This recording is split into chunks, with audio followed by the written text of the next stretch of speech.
Hey guys, so today I wanted to talk about how really about really these these really how I see as three different versions of fans for comic books and really which one is bad.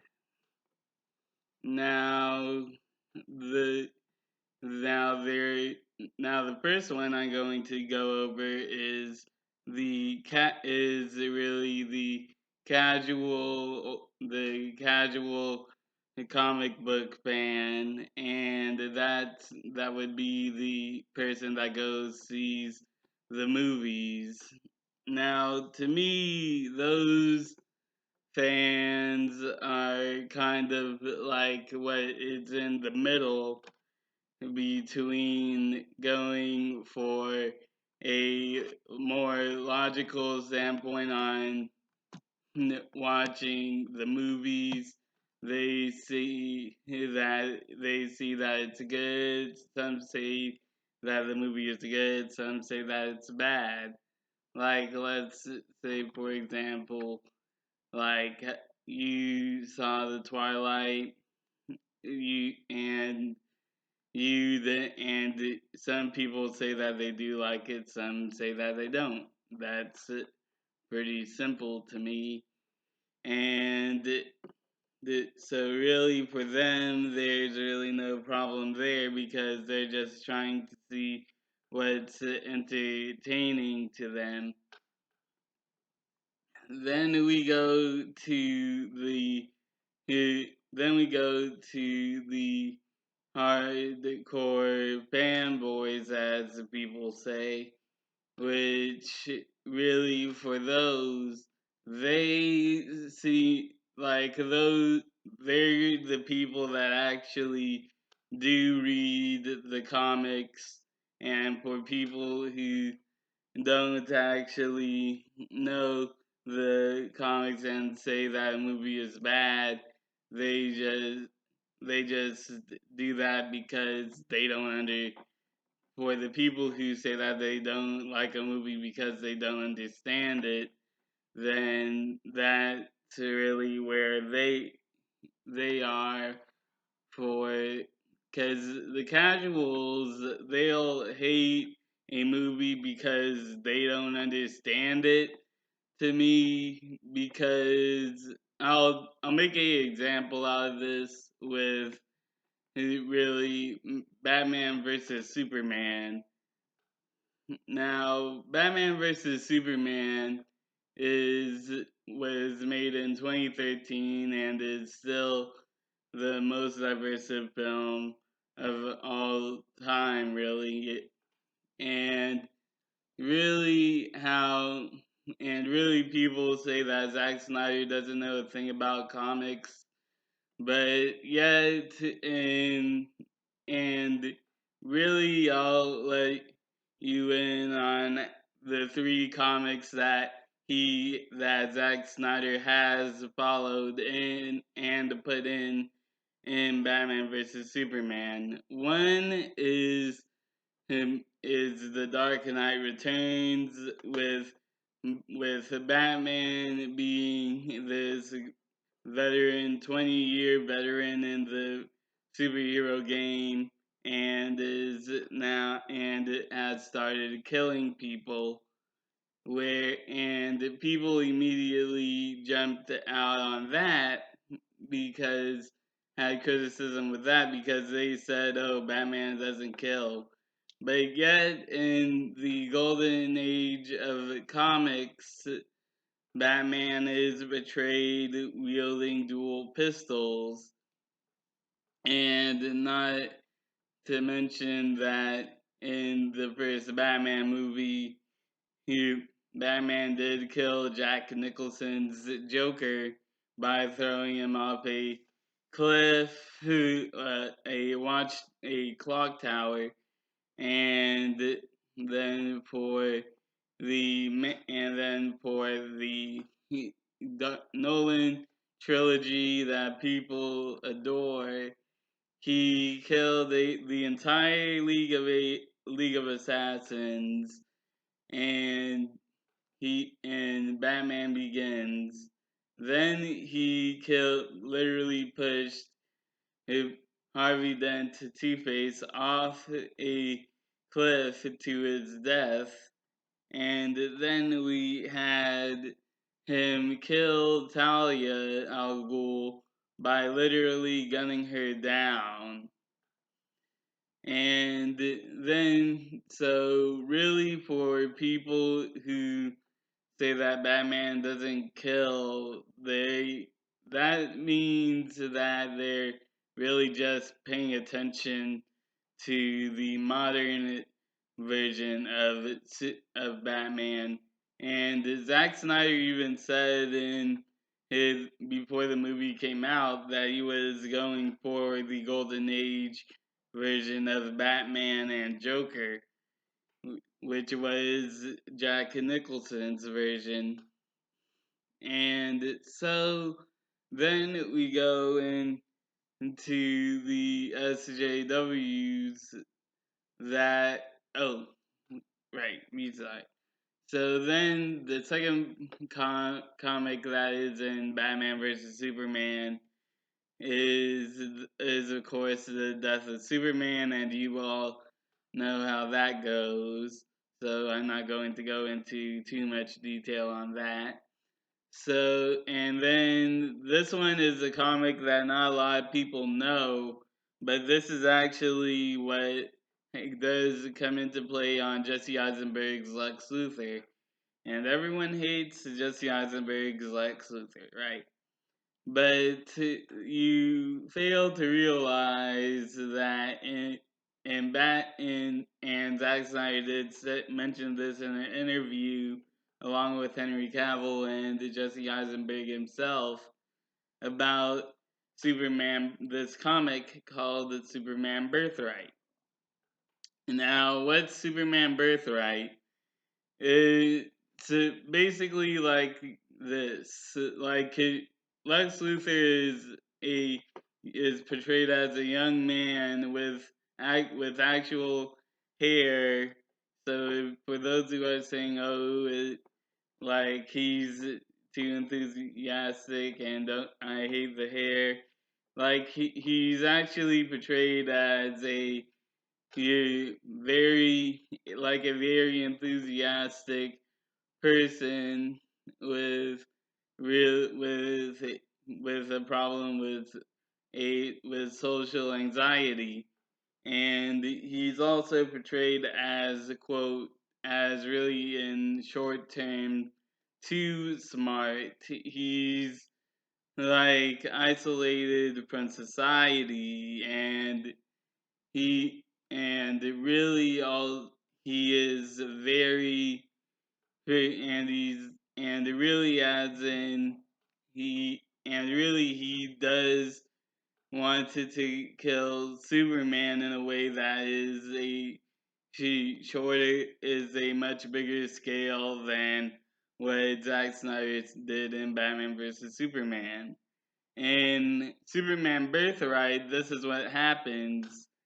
He Lex in Superman Birthright, Lex he goes out of his way to plant a Kryptonian invasion and blame Superman for it because he wants the world to see that Superman is bad, is evil through his eyes, which is from Batman versus Superman, but also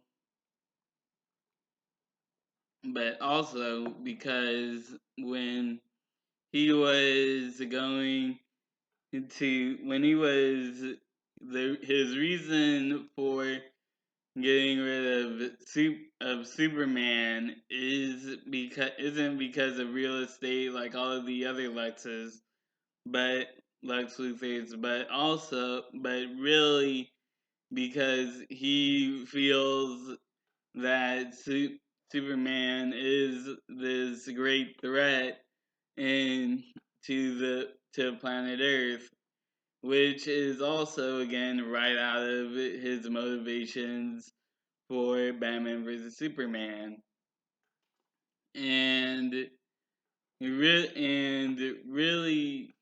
like and really it's like as simple as that. His motivations are simple in both Superman Birthright and Batman vs Superman. He wants to get rid of Superman to protect Earth, which again is really like Batman in Batman vs Superman. And then we go, so really like the whole thing about who fanboys to me and real is that we always seem to notice about how when about how we all for fanboys like we know the source material, and like for fanboys really we know the source material, which is really why for Star Wars fanboys like myself realize that the sequel trilogy is tarnishing the Star Wars legacy. And so, yeah, there's that. And then we go into the third one, which is, of course, the SJWs, who basically, in short term, hate that men are portrayed as strong, yet, but they don't really look at logic, and they always only pay attention to women. Now, and so really I'm not going to go far into in depth for that. Also, because we all know about SJWs and really how they're basically taking over Hollywood, and and then we go into this bonus round, which I like to call the moral fans. Now, the moral fans are really the what you like to call the fans that both look into the comics and is the backstage scenes going on, and if something is wrong, the fans will call them out and really support the victim. Now I'll be making two examples out of this. Or no, three. First, there's James Gunn and the whole Twitter thing, and really even though that tweet was 10 years was well not 2018, so yeah, ever since that tweet that James Gunn made it, like I'm not supporting rape jokes, but that's the whole scandal was ended 11 years ago now, and it ended in 2008. So then, and so it's like, why would you dig up something that happened so far, something that happened in a decade ago, and why would people care about it even though he apologized at 2008 about the tweet? And and then that died down. Then you go into really the factor of if it happened like like a decade ago, and then it got dug up again, even though it was public already. But then years later, it gets dug up again, and you're still mad, and you're mad about it again, like it's brand new news. Like that really doesn't make any sense. And then how this goes into the moral fans, like they actually supported James Gunn, and also including the cast, like they actually have this whole Guardians of the Galaxy cast. They have this whole petition thing going on, and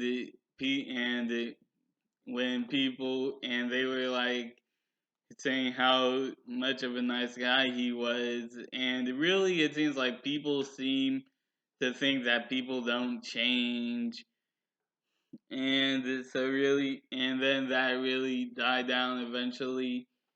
So really, that's the James Gunn situation.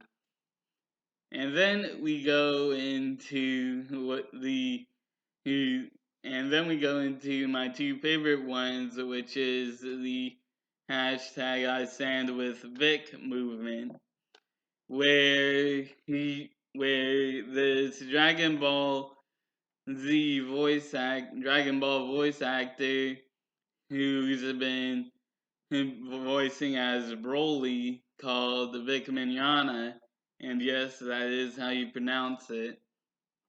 Vic Mignogna, after, like literally right after Dragon Ball Super Broly came out, he was accused of raping multiple women, and it really like why would and really it started first with Monaco Royale, and then Mars Girl, and then everyone else.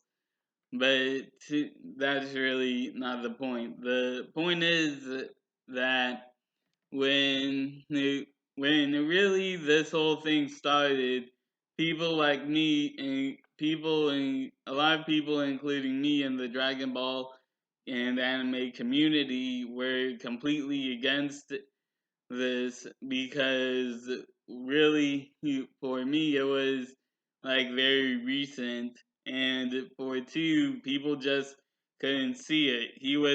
He's a very nice guy, and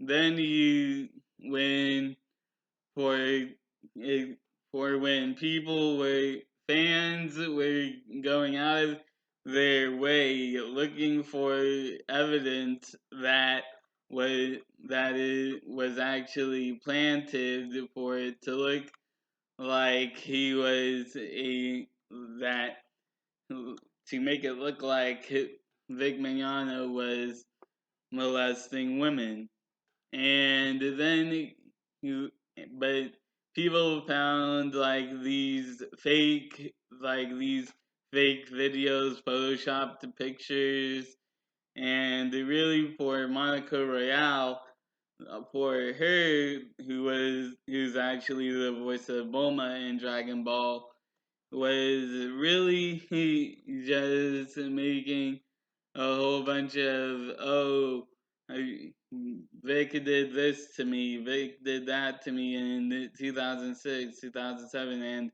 all of these other random dates, and it's like, why didn't you say this before?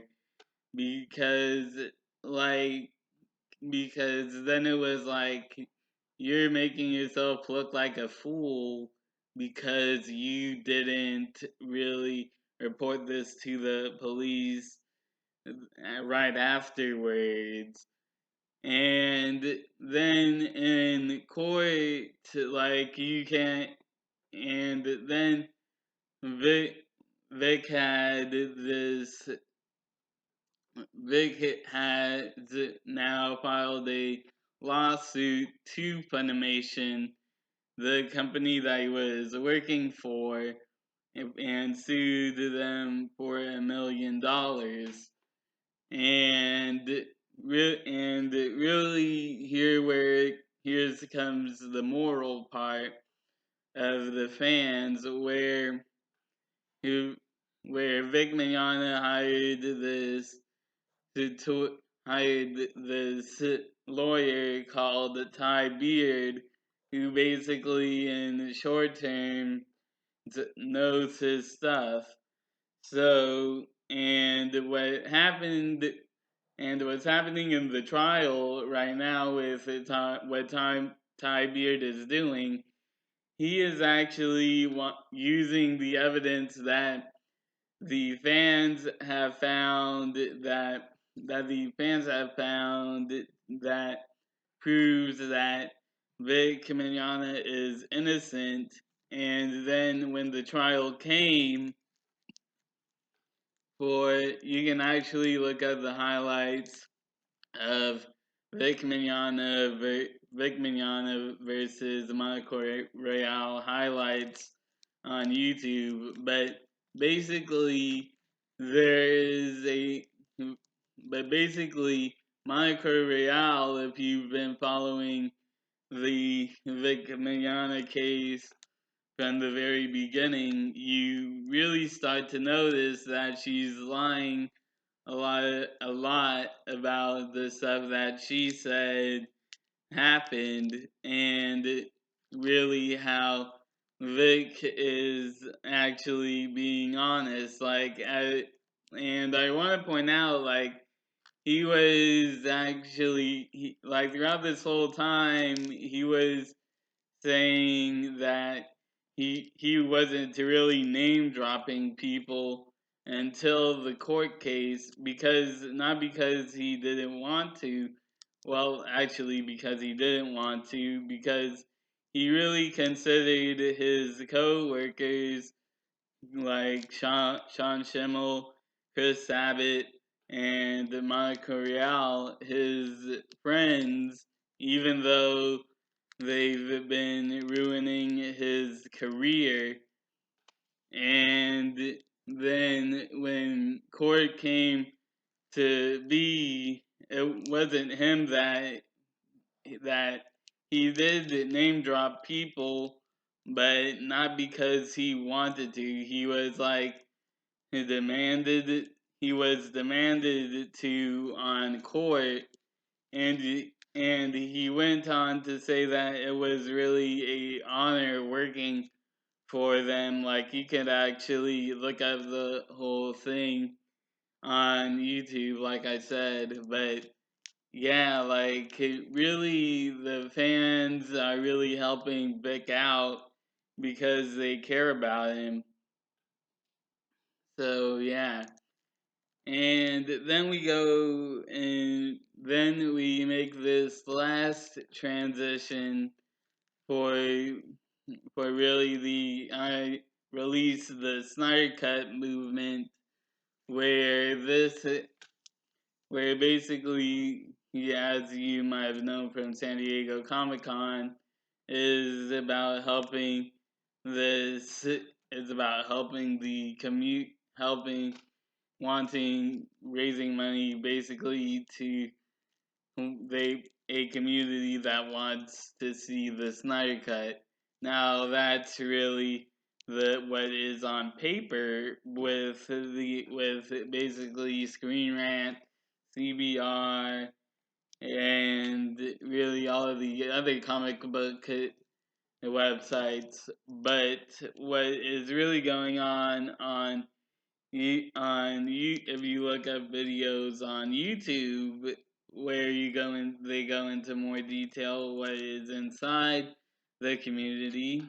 They do care. They do want to see the Justice League Snyder Cut, but at the same time, we are going out of our way to actually raise money to really prevent suicide prevention.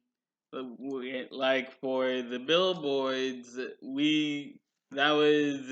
really wasn't just a ego thing. Like, his CBR posted posted a article where they basically said the that Project Comic Con, which is the whole billboards thing, didn't change a damn thing, and really that's a quote, so YouTube don't block my video for that.